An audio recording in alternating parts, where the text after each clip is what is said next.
ये नहीं चुनावी क्या? मौसम है भागलपुर विधानसभा सीट में। इस समय हम बैठे हैं, रोहित पांडे का एक कार्यालय है जो आदमपुर चौक पर है। या मनीष दास से मुलाकात हो गई।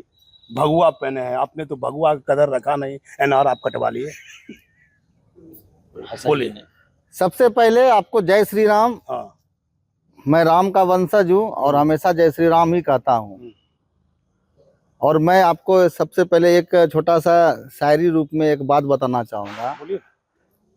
ताज बदल दूंगा, तस्वीर बदल दूंगा और रोहित पांडे को जिता करके भागलपुर की तकदीर बदल दूंगा। ये तो बिना एनआर कटा के भी बात बोल सकते थे। बात ठीक है। कितने लोगों ने एनआर कटाया, बेवजह उसको तकलीफ दिया, परेशान हुए, मनाना पड़ा लोगों को।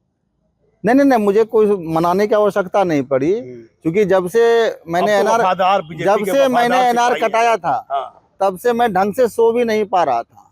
ये मेरा प्रेम है भारतीय जनता पार्टी के प्रति। क्या किसी कहने पर कटाया है ना? ठीक ना? लेकिन हुआ क्या ऐसा कि जहाँ से मैं तैयारी कर रहा था पीरपैंती विधानसभा से, वहां पर हमारी जो जातिगत समीकरण थी वो समीकरण बहुत अच्छा था।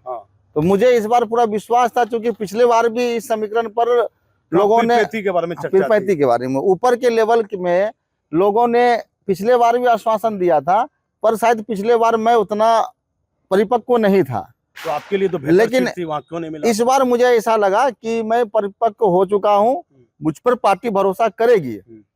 लेकिन पार्टी को वहां पर माननीय हमारे जो विधायक होने वाले हैं मुरारी पासवान जी, वो जमीन से जुड़े हुए कार्यकर्ता है। क्या आप जमीन से जुड़े नहीं हैं क्या? और हमारे अभिभावक के रूप में है।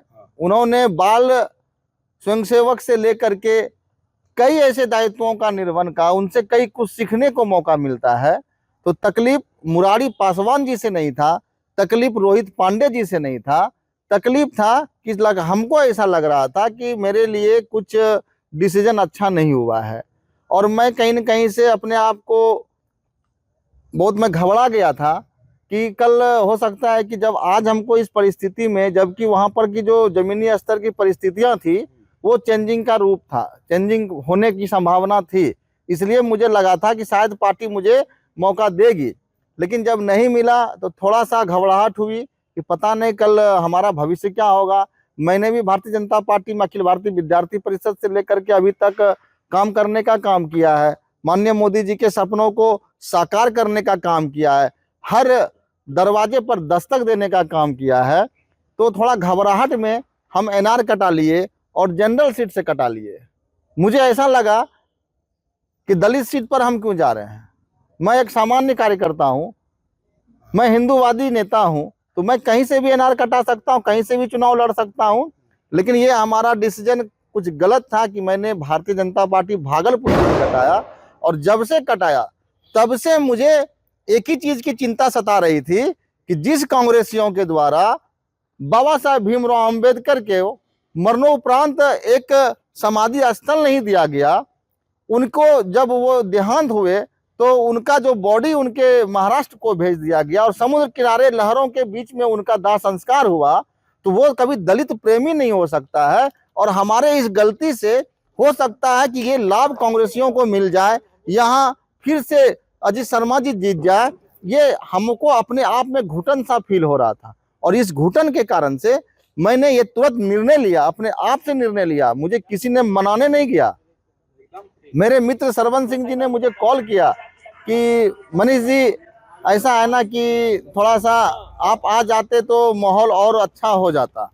तो मैंने सरवन सिंह जी को कहा कि सरवन जी, हमको रोहित जी से कोई तकलीफ नहीं है, क्या थोड़ा नाराजगी हमको प्रदेश से था कि प्रदेश को अच्छा फैसला लेना चाहिए था, क्योंकि आप देख रहे हैं कि अभी तक मैंने विवाह तक नहीं किया है।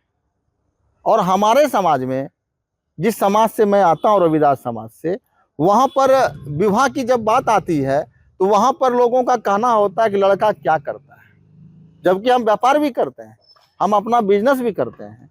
लेकिन जो राजनीति का जो ठप्पा हमारे ऊपर लगा हुआ है, इसके कारण से कई प्रकार की कठिनाइयां भी हुई, लेकिन मैंने उस कठिनाइयों को झेलते हुए मैंने राष्ट्र प्रेम चुना और घर नहीं बसाया।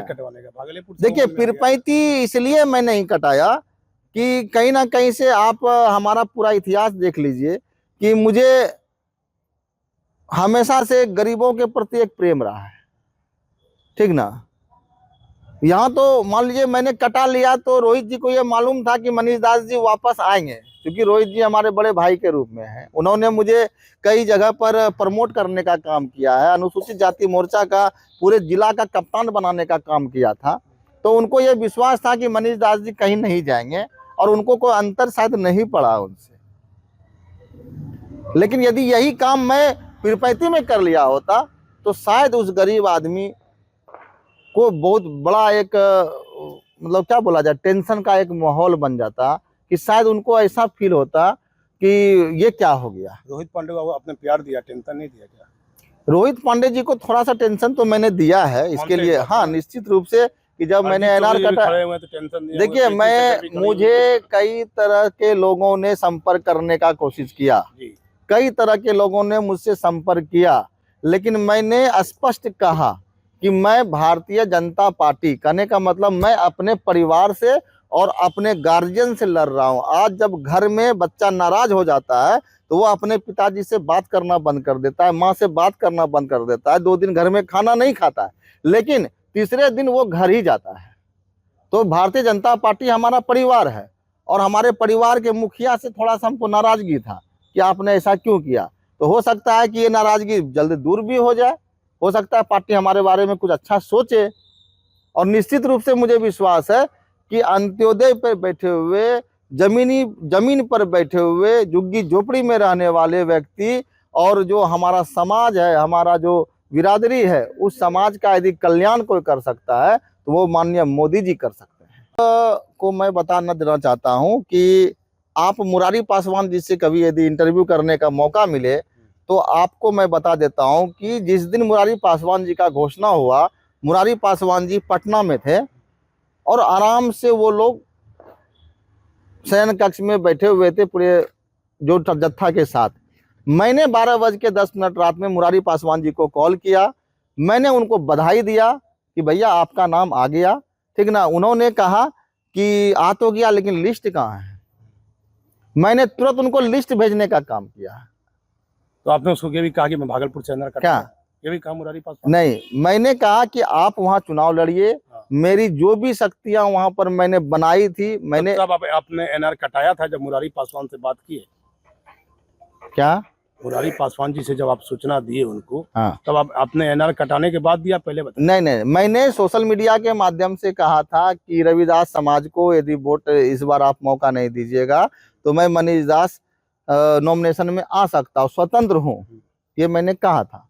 तो वो जब मैंने कह दिया तो वो बस कह दिया, तो उस प्रतिष्ठा को भी बचाने के लिए मुझे एनआर कटाने की आवश्यकता था। आखिर वो प्रतिष्ठा तो था क्या।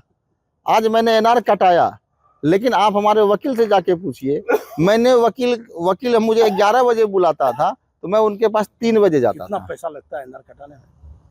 देखिए पैसा कौड़ी का कोई बड़ी बात नहीं है, कितना लगता है ठीक ना। आपको मालूम नहीं? हम अनुसूचित जाति से, मुझे 5,000 रुपये का 5,000 एनआर कटा। मान लीजिए कि आप कैंसिल हो गया, वो वापस मिलेगा? नहीं, वापस नहीं मिलता है, नहीं मिलता वापस। नहीं। अब आप सहमति हो गई, रोहित पांडे के साथ आप आ गए? आ गए, पहले से थे ही हम तो आपको कह रहे हैं कि थोड़ी सी नाराजगी हुई थी। 5,000 खाली खर्चा करना चाहते थे? अरे भाई, राजनीति में तो रोज खर्चा करते हैं। आज क्या, पिछले 20 वर्षों में मैंने 20 लाख रुपया खर्चा कर दिया है भारतीय जनता पार्टी की। फिर भी आपको टिकट नहीं मिला? टिकट मिलना ना मिलना ये तकदीर का भी काम होता है। 243 लोग को ही चुनाव लड़ाएगी पार्टी, वो भी भारतीय जनता पार्टी 101 को लड़ाएगी। इतनी बड़ी आबादी है, उतनी बड़ी आबादी है। कहीं आपको तकलीफ हुई नहीं पीरपैंती साहब को नहीं चुना जाए? इसको सच बोलिएगा आप। देखिए तकलीफ थोड़ा सा हुआ था, क्योंकि इंसान अभी कुछ नहीं, अभी कोई तकलीफ नहीं है। मैंने आपको क्या कहा, ताज बदल देंगे। मैंने कहा ना, ताज बदल देंगे। जो 2 टर्म 3 टर्म से जो यहाँ पर विधायक हैं, ठीक ना, उनके रीजन में कुछ नहीं हुआ पूरे भागलपुर में। आप देख लीजिए, कुछ व्यवस्था नहीं बनी उसके रीजन में। लेकिन मुझे यह विश्वास है कि मैं यदि रोहित पांडे ऐसे सच्चे सिपाही को, जो कि जमीन से चल करके यहाँ तक आया है, यदि वैसे कार्यकर्ताओं को यदि हम लोग जिताने का काम करेंगे, और कम से कम 50,000 से जिताने का लक्ष्य होगा। कब एनआर कटाए थे आप? उतना डेट भी नहीं मालूम है। नहीं, 2-3 दिन हुआ होगा। हाँ, 2-3 दिन आया होगा। अब देखिए मनीष दास जी हैं और ये बीजेपी के वफादार का सिपाही अपने आप को कहते हैं। इन्होंने एनआर तो कटाया, अपनी बातों को भी रखा कि क्यों एनआर कटाया। आप तय कीजिए और आप लिखिए हमारे यूट्यूब पर, चैनल पर, फेसबुक अकाउंट पर कि कौन सही है कौन गलत है। क्या इनको एनआर कटाना चाहिए या ऐसा निर्णय लेना चाहिए। बीजेपी जैसी अनुशासित पार्टी, इन्होंने एनआर कटाया भी, सहमति भी दे रहे हैं कि रोहित पांडे 50,000 अधिक वोटों से जीते। और एक बात ये है कि जिस प्रकार से एनआर तो कटा, ठीक ना, और आप देखिएगा कि जो लोग मजा ले रहे थे इस बात का, उनके ऊपर कितना बड़ा तमाचा मनीष दास देने का काम करेगा। नाम बताइएगा क्या कि जो लोग मजा ले रहे थे, खाली हवा में मजा तो कोई कहेगा। अरे भाई ढेरी मजा, सोशल मीडिया देखिए ना, कोई कह रहा था 10-20 वोट आएगा, कोई कह रहा था 20 वोट आएगा, इसीलिए आपको समझा, ठीक ना।